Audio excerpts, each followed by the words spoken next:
नमस्कार दोस्तों, इस वीडियो में हम अध्ययन करेंगे मेवाड़ का इतिहास के संदर्भ में। तो हम बाकी शासकों के बारे में पढ़ चुके हैं और आज हम अध्ययन करेंगे महाराणा कुंभा के पुत्र उधा से। स्टार्ट करते हैं इस वीडियो में। तो सबसे पहले आप हेडिंग लिखोगे उधा के बारे में। किसके बारे में? तो नेक्स्ट जो अगला शासक है उसका नाम है उदा, या इसी का नाम उदय सिंह भी है।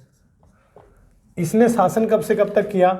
तो इसका शासन 1468 ईस्वी से लेकर के 73 ईस्वी तक इसने शासन किया। किसने? उदा ने। उदा के बारे में आपको याद रखना है प्यारे दोस्तों कि उदा ने महाराणा कुंभा की मृत्यु करके शासक बना था। तो इसे क्या कहा जाता है? तो पितृहंता शासक कहा जाता है। पितृहंता शासक। तो यानी महाराणा कुंभा की मृत्यु करके ये शासक बना, तो इसको पितृहंता शासक कहा जाता है। जब ये पितृहंता शासक था तो यहाँ के सरदारों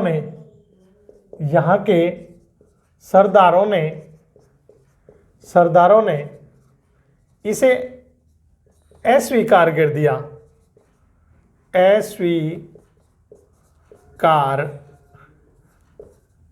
दिया।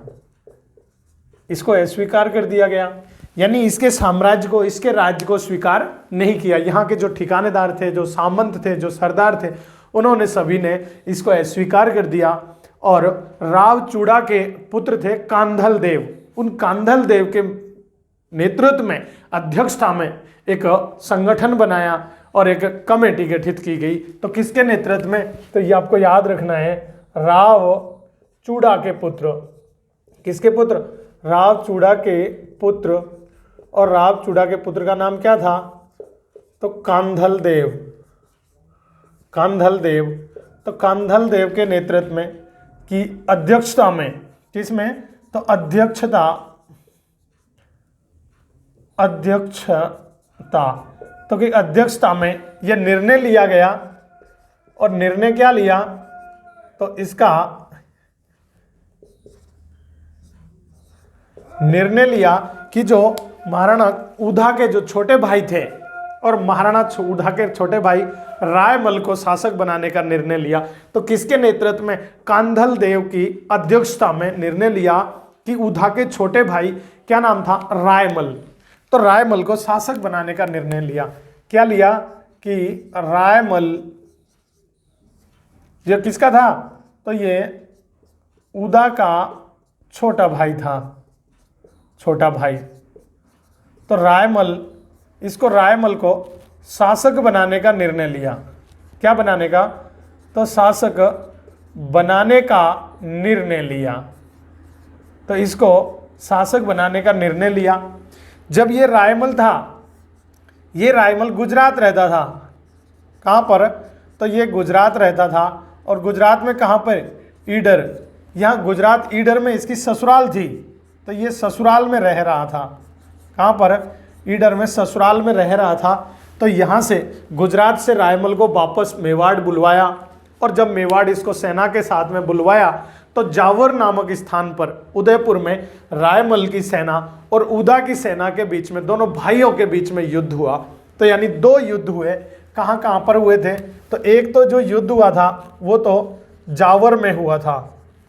कहाँ पर? जावर। और जावर कहाँ पर है? तो उदयपुर। तो एक तो जावर में युद्ध हुआ। एक दूसरा जो युद्ध हुआ था जावर के अलावा, तो वो युद्ध हुआ दाडिंगपुर में। कहाँ पर? दाडिंगपुर। तो दाडिंगपुर का युद्ध, ये दो युद्ध हुए।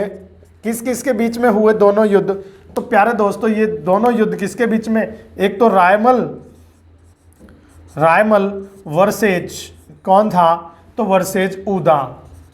रायमल वर्सेज उदा के बीच में हुआ। और ये रायमल, इसमें क्या हुआ? तो विजयी। दोनों ही युद्धों में किसकी विजय हुई? तो दोनों ही युद्धों में रायमल की विजय हुई। जब रायमल की विजय हुई तो उदा यहाँ से भाग करके, और उदा कहाँ चला गया? तो यहाँ से भाग करके उदा यहाँ से कुंभलगढ़ चला गया। यानी मेवाड़ से भागकर, ये भागकर कहाँ चला गया?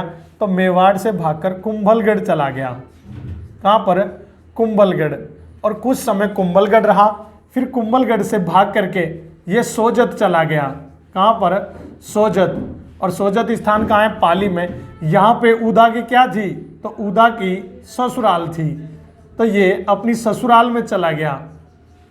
उदा की ससुराल थी तो यहाँ सोजत में चला गया। और सोजत में इसके साथ कौन कौन थे? तो इसके पुत्र, किसके? उदा के पुत्र एक तो थे सहसमल, सहसमल और एक सूरजमल। कौन कौन? सहसमल और सूरजमल के साथ में ये कहाँ पे रहने लगा? सोजत चला गया। फिर सोजत से कुछ बाद में ये यहाँ पे बीकानेर आ गया। कहाँ चला गया?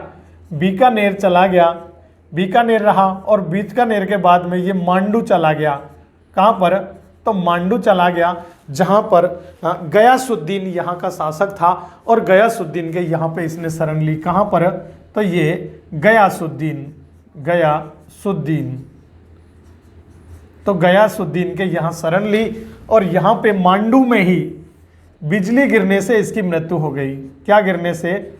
तो बिजली गिरने से उदा की मृत्यु हो गई। उदा की क्या हो गई? तो यहीं पे उदा की मृत्यु हो गई। कहाँ पर? तो मांडू में। और मांडू में उस समय किसका शासन था? तो मांडू में सुल्तान गयासुद्दीन था। कौन था? तो गयासुद्दीन का शासन था और यहाँ पे मांडू में इसकी मृत्यु हो गई। किसकी? उदा की। इसके बाद में जो अगला शासक बना, तो वो अगला शासक कौन था प्यारे दोस्तों? तो यहीं पे मैं लिख देता हूँ, अगला जो शासक बना, तो अगला शासक कौन था? तो अगला शासक यहाँ पे उदा के बाद में इसका, उदा का छोटा भाई कौन बना? तो रायमल शासक बना। कौन? रायमल शासक बना। और ये कब से कब तक? तो ये 1473 ईस्वी से लेकर के ये 1509 ईस्वी तक शासक रहा। कितने तक? तो यानी 1473 से 1509 ईस्वी तक कौन शासक बना? तो रायमल शासक बना था।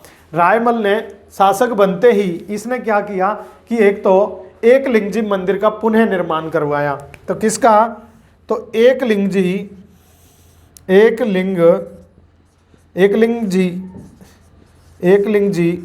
मंदिर का क्या करवाया?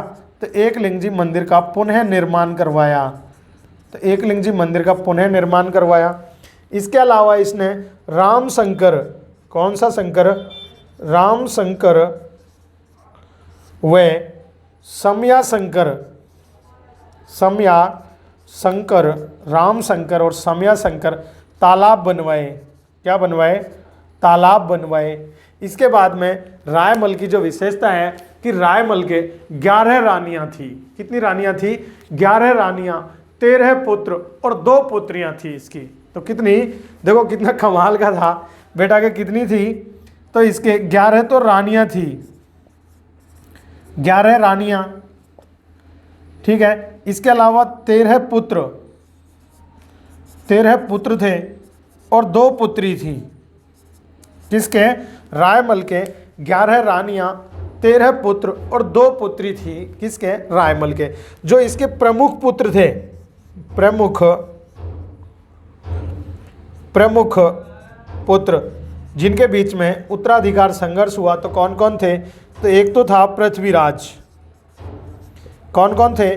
पृथ्वीराज था, एक जयमल था, जयमल, और एक सांगा था। कौन था? संग्राम सिंह।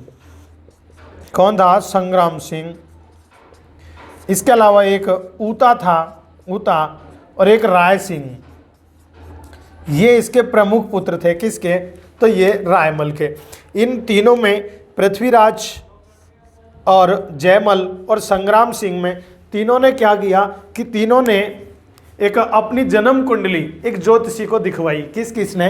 तो पृथ्वीराज, जयमल और संग्राम सिंह तीनों ने अपनी जन्म कुंडली किसको दिखवाई? तो ज्योतिषी को जन्म कुंडली दिखवाई। जब ज्योतिषी को जन्म कुंडली दिखवाई तो ज्योतिषी ने बताया कि राजयोग किसके लिखा है? ये संग्राम सिंह के राजयोग लिखा है।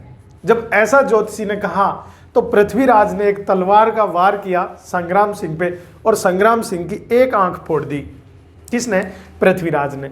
इनका चाचा था तीनों का या सारंगदेव। कौन था? तो इन तीनों का जो चाचा था, यहां पे मैं आपको लिखवा देता हूं किसको इन्होंने जन्म कुंडली किसको दिखवाई? तो जन्म कुंडली, तो जन्म कुंडली किसको दिखवाई? ज्योतिषी को। तो जन्म कुंडली ज्योतिषी को लिखवाई। और राजयोग किसके लिखा था? इसने बताया कि राजयोग किसके लिखा है? तो सांगा के या फिर संग्राम सिंह के राजयोग बता दिया। फिर इनके जो चाचा थे, और चाचा का नाम क्या था? तो चाचा थे सारंगदेव। सारंगदेव, ये चाचा सारंगदेव ने बताया कि ऐसा कुछ नहीं है, और हम दूसरी जगह पुष्टि करते हैं इस बात की।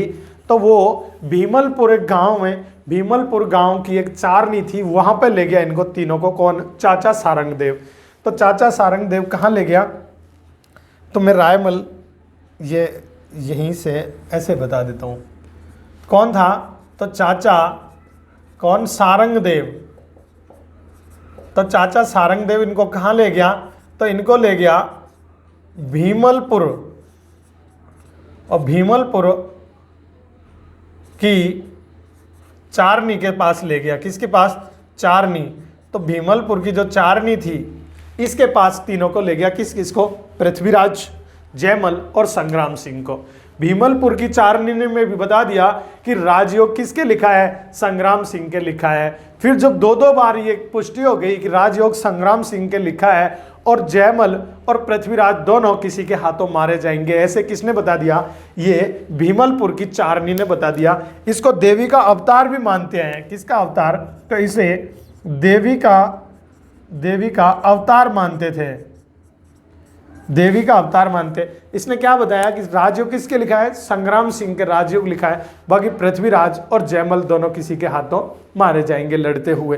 तो ये इसने बता दिया किसने? चारनी ने। जब ऐसा यहाँ पे बताया तो पृथ्वीराज और जयमल ने किसको मारने की प्लानिंग बनाई कि हमको सांगा को मारना है। सांगा यहाँ से भाग गया, और सांगा यहाँ से भाग करके कहाँ से?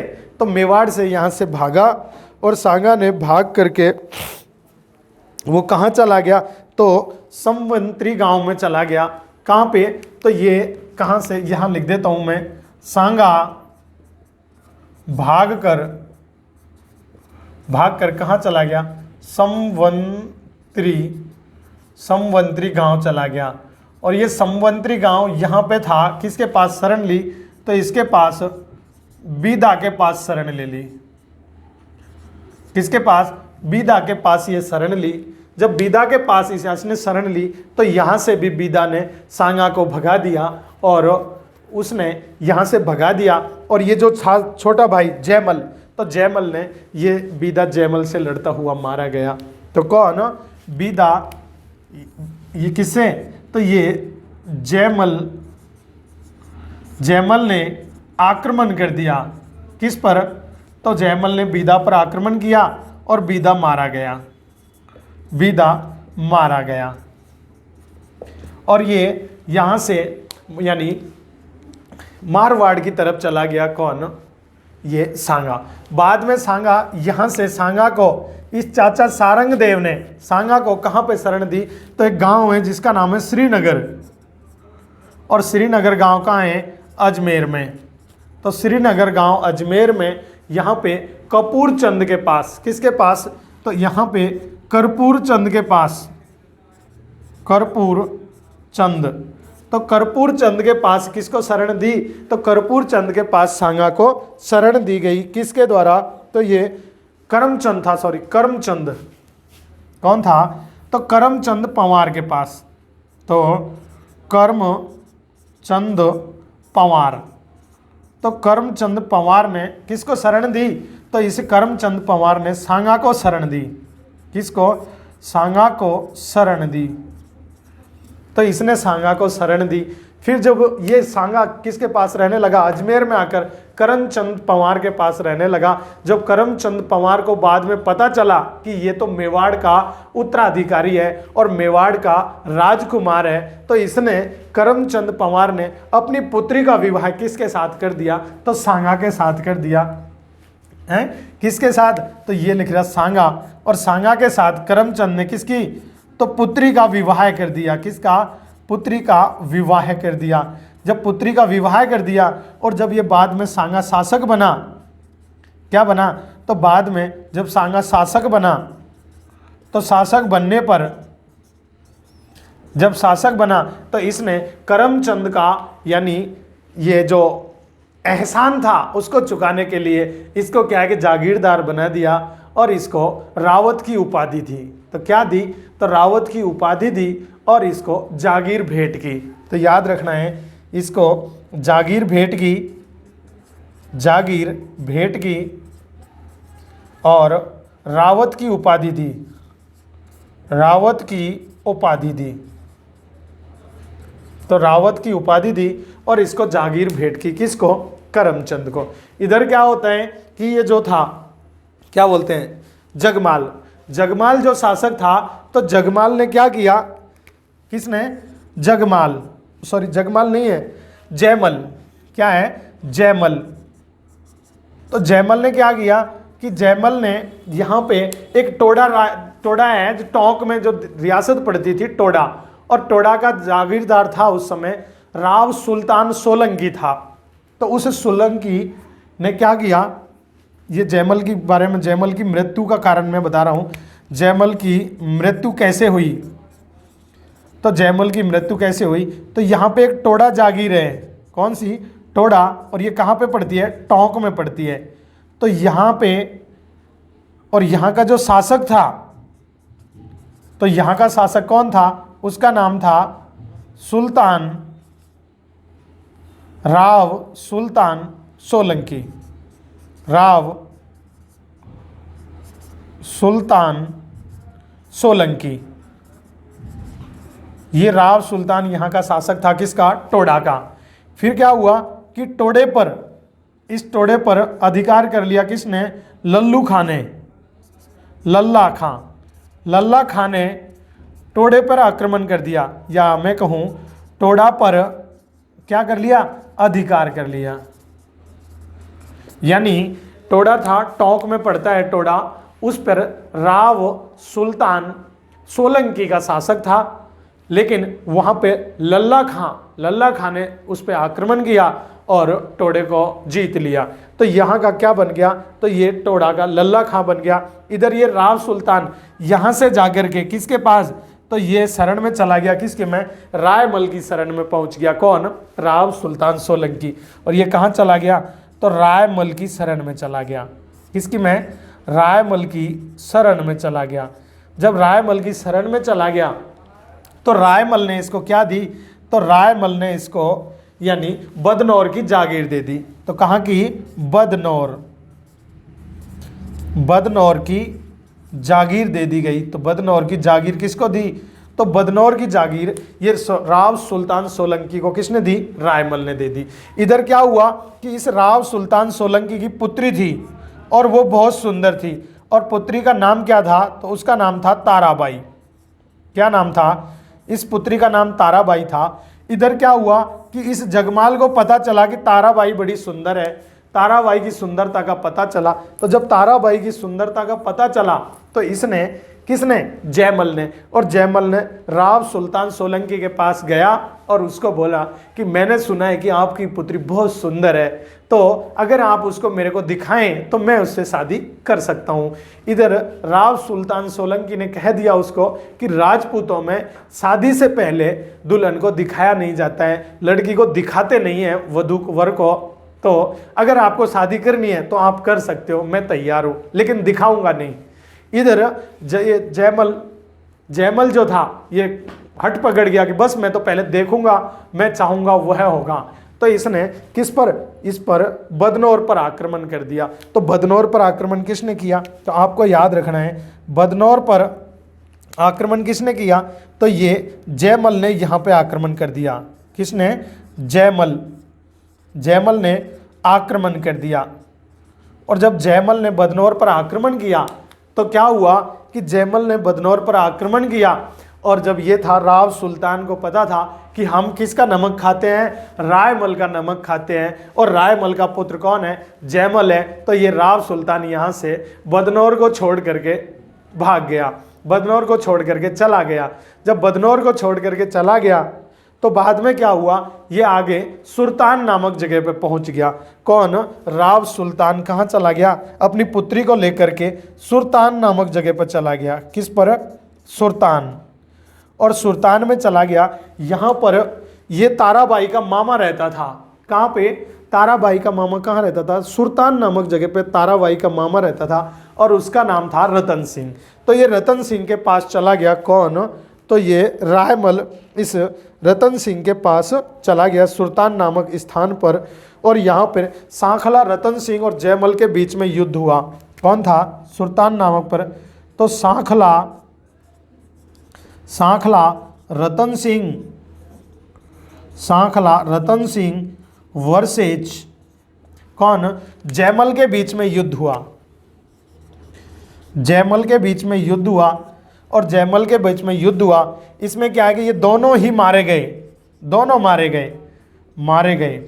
यानी इसमें सांखला रतन सिंह भी मर गया और जयमल भी मारा गया। ये सांखला रतन सिंह ताराबाई का मामा था, ये दोनों मारे गए। जब दोनों के मरने के बाद में ये राव सुल्तान सोलंकी वापस से किसके पास चला जाता है? रायमल के पास चला जाता है, और रायमल को पूरी कहानी घटना के बारे में बताता है। रायमल इसको बोल देता है कि भाई तेरी कोई गलती नहीं है, तेरे को माफ़ किया जाता है, और वापस से इसको यानी माफ़ कर देता है। इधर क्या होता है कि पृथ्वीराज शासक था, और पृथ्वीराज ने क्या किया कि उसने भी शादी के लिए, अब देखते हैं पृथ्वीराज के बारे में, क्योंकि इसका दूसरा भाई कौन था? पृथ्वीराज था। तो ये यहाँ पर रतन सिंह, सांखला रतन सिंह और जयमल में युद्ध हुआ। दोनों युद्ध में मारे जाते हैं। ये सांखला रतन सिंह ताराबाई का मामा था, और ये यानी क्या सुल्तान सोलंकी वापस से किसके पास चला जाता है? रायमल के पास चलाता है। पूरी कहानी का घटनाक्रम के बारे में बताता है, और रायमल उसको माफ़ कर देता है कि भाई तेरी कोई गलती नहीं है, और तू अपनी बच्ची की वजह से यानी इस प्रकार से फंस गया। इधर हम देखते हैं कौन? पृथ्वीराज। कौन? पृथ्वीराज।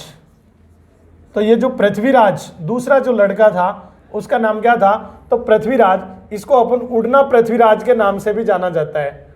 उड़ना पृथ्वीराज, इसको उड़ना पृथ्वीराज के नाम से भी जाना जाता था, क्योंकि ये दुर्ग की दीवार पर दिन में 4-5 बार दौड़ दौड़ के चक्कर लगा दिया करता था।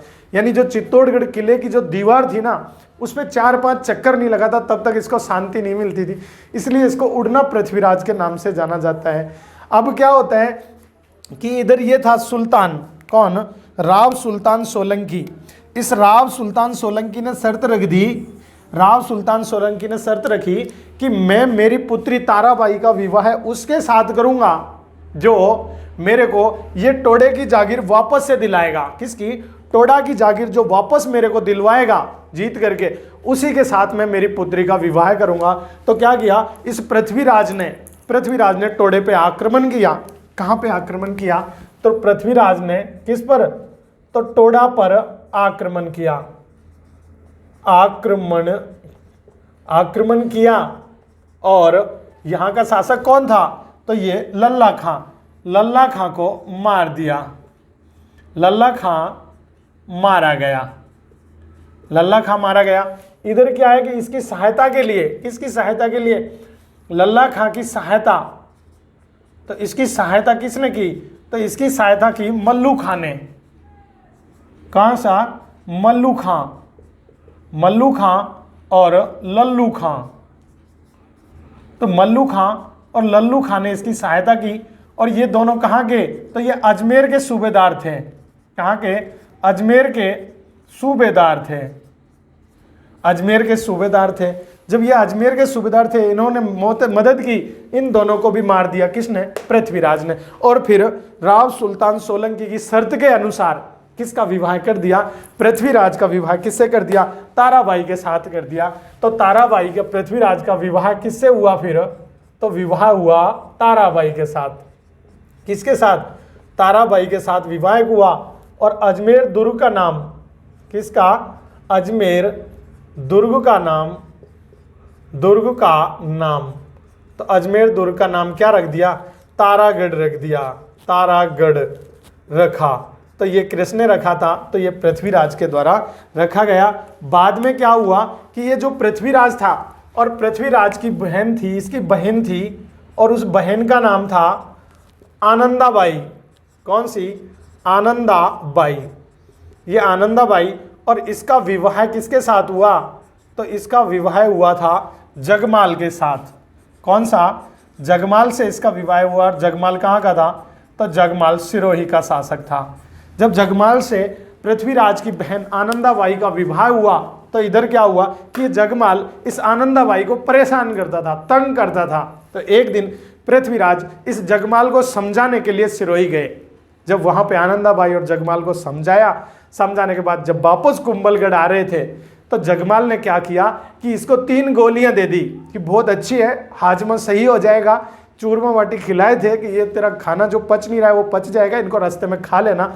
तो कुंभलगढ़ के निकट आकर के इसने क्या किया कि कुंभलगढ़ के निकट आकर वो 3 गोलियां खा ली। जब 3 गोलियां खाई तो ये क्या हो गया? मारा गया। और इसकी कुंभलगढ़ किले में मामा देव मंदिर है, उसके सामने इसका दाह संस्कार हुआ।